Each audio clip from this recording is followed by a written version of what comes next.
I only have 24 hours to finish 3D printing, assembling, and painting a life-size arsenal before we even roll a single initiative die. Why do I do this to myself? I don't know. But let's speed run this shit.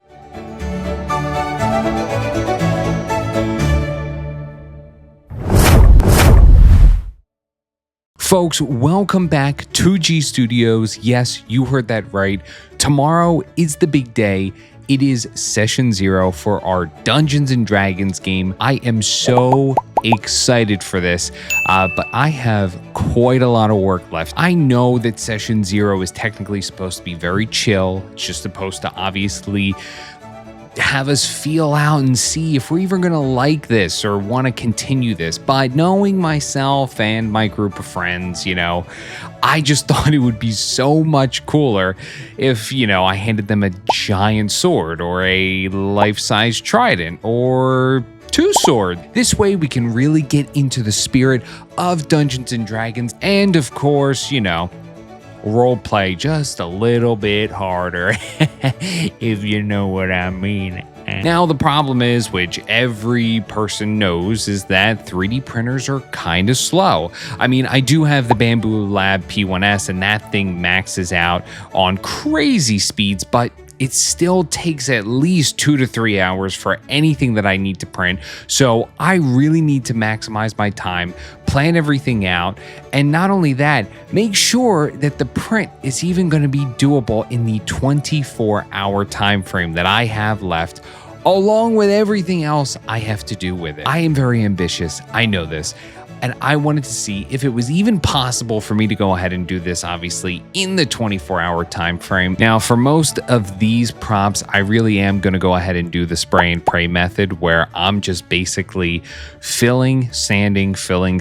Before we get into everything, I am going to go ahead and showcase the arsenal that we're about to use to go ahead and knock this out of the park and get this done in 24 hours. This was my most recent pickup. This is the Fantic soldering iron. It is a huge help. Next, the first time I have ever used this, it is a 2-part glue. So basically you spray one side of this with this aerosol spray, and the other side you put the glue on, and then when you combine them together, you get a super great seal, and it dries so quick. So make sure you're doing this in a good time frame. The Bondo glazing putty, this is by USC.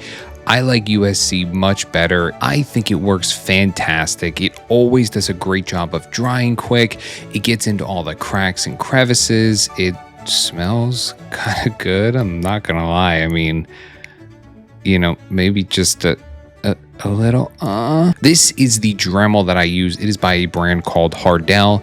I found it on Amazon. It's rather cheap, but it gets the job done. This one is self-explanatory. Wear this. Photopolymer-like resin, a UV flashlight so we can cure the resin, talcum powder, our best filler primer, and our mouse sander. The first thing I created was the ring from the Court of the Veiled Concord.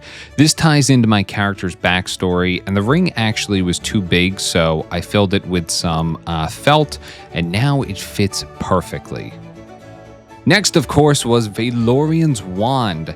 This was easy to assemble and make. The paint job took a little bit, but I think it turned out fantastic.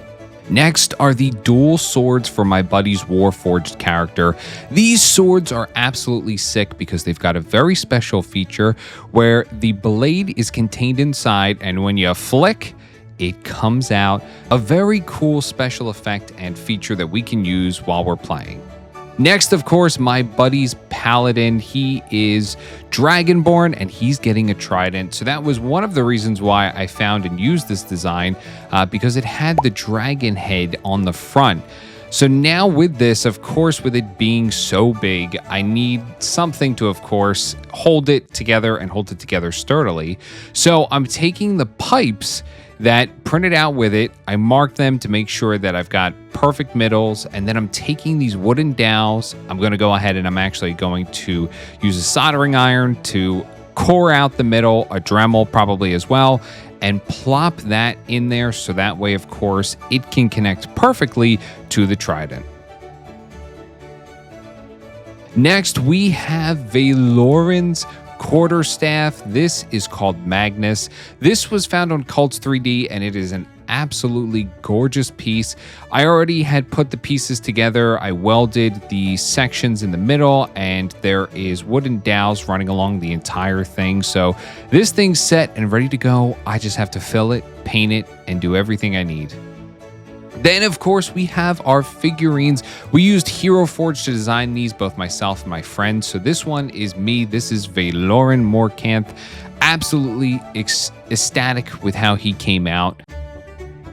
My buddy's Dragonborn Paladin also came out fantastic. Of course, with it being a 3D print, we can't get that fine details, but you know what? I think he looks great, and I've got him sitting next to Figurine until I make the third one. I have a very secret and special project printing as we speak, so that will come and maybe be its own separate video, but for now, we're keeping it under wraps.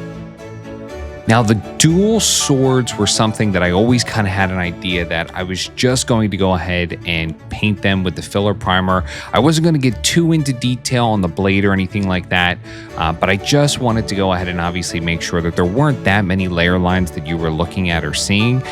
So I'm going to go ahead and do another coat, and then those two will both be done. I've got them on the turntable, so that way it's nice and easy for me to get even coats and layers all around on both sides. Next, we're going to take a look at my quarterstaff. I've already gone ahead and obviously sprayed it with the filler primer, but this is something where, of course, the seam lines definitely need to be sanded down. I may just also put a piece of leather around both of those seams since they're a little wonky, but there are some other rough patches and spots that I definitely need to take care of and get gone in order for this to look good. Now, the trident, this one has been giving me the most headache just simply because these rods are pretty dense. So I am obviously dremeling in and using the soldering iron to go ahead and core it out so that way I can fit these wooden dowels in there, and that way it creates more stability than what it would be with just, of course, using glue on the top surface. I am using the best filler primer, the Seymour. This one gives nice, even coats across everything. It sticks and it dries on fast, so that way I can continuously go back and forth between filling and sanding. And this is great, especially in the time crunch that I'm under. Now, this is the secret project. This is Anduril, also known as, of course, the Flame of the West from the Lord of the Rings movie. This is actually a gift for our dungeon master. He's put in a lot of time and effort on this, so this is my way of course, saying thanks. I've already obviously soldered these seam lines, so we are going to go ahead and sand those down, fill them in where necessary, because this is going to get a high silver chrome finish, and I definitely don't want any scuffs, any cracks, nothing to show up, no imperfections, because this has to be perfect. This is the trident after we went ahead and hit it with some sandpaper. After, of course, we filled it with some filler primer. I definitely got rid of most of the lines, the seam lines where I soldered, so definitely looks good. There still are some rough areas and edges, so I'm definitely going to have to take care of those and sand them down. And my arm, I know, is going to be dead by the end of this project. Definitely added some well-needed weathering, and I carved in some extra added bits to obviously give it more character and depth and make it a little bit more war-torn. Then, of course, we have our figures. Now, this is a great resource, and if you've never heard of it, it is called Hero Forge. The dungeon master of our group, of course, was kind enough to go ahead and let me know about this, so that way both myself and my friend group could create their own characters. It's very user-friendly, and you can go ahead and you can purchase the actual physical product in a multitude of different materials, or you could just download the STL file, which is exactly what I did. It was obviously the cheapest option, and I just 3D printed all three of the figurines for myself and my friends. Now, because I was using a 3D printer and not a resin printer. I do not have one of those yet. I am a little intimidated by them, so I don't know if I'll ever get one. But the alternative was, of course, to go ahead and painstakingly research how to go ahead and actually 3D print miniatures that allow you to, of course, get the details that you want, because not only is the printer going a little bit quicker than what a 3D resin printer would do, but it's just not going to pick up the finer details like a UV resin printer will. Now, I was able to go ahead and find good settings for this. They did turn out pretty well, I think. Honestly, come on, you're not going to be able to really see the crazy details that we had put in on the website or that a UV resin would, but you can clearly make out that it is your character. And obviously I'm going to paint it and color it however style and look that I want for my character and they want for theirs. The biggest pain of this entire thing was taking off the supports that of course were on the figures, because they are very difficult to get off and there's supports basically everywhere. So just taking your time and making sure that you don't gash yourself, cut yourself, or slice into the tip of your thumb like I did when I was taking off the supports is paramount and probably the best suggestion that I can give. Now, some advice, and this is super helpful and huge, especially if you're in a time crunch in terms of trying to finish a 3D print. Don't rush. Don't rush. And I know that is very contradictory to what I'm trying to do here in terms of getting them completed, but take your time, especially when sanding. The more effort that you put into sanding your 3D prints, the better they're going to turn out. This is a note to myself as well, is to take your time and sand as much as possible. I cannot stress this enough. Keep sanding even when you think you are done. You're not. Now, my rules for sanding have kind of changed over the years in terms of what I've experienced or what I've actually been doing. But basically what I'll do is I'll take a mouse sander at 80 grit sandpaper. I'll hit everything with that. I'll really break down the layer lines. I'll really start to go ahead and smooth rough edges out. And then I will go into my first coat of filler primer. I'm doing 120 on the mouse sander, and then 150. I normally wrap it around a block. That's a nice little pro tip. Maybe something even smaller if you need to get into smaller grooves, crevices. Hand sanding at 150 all the way up to 600 grit.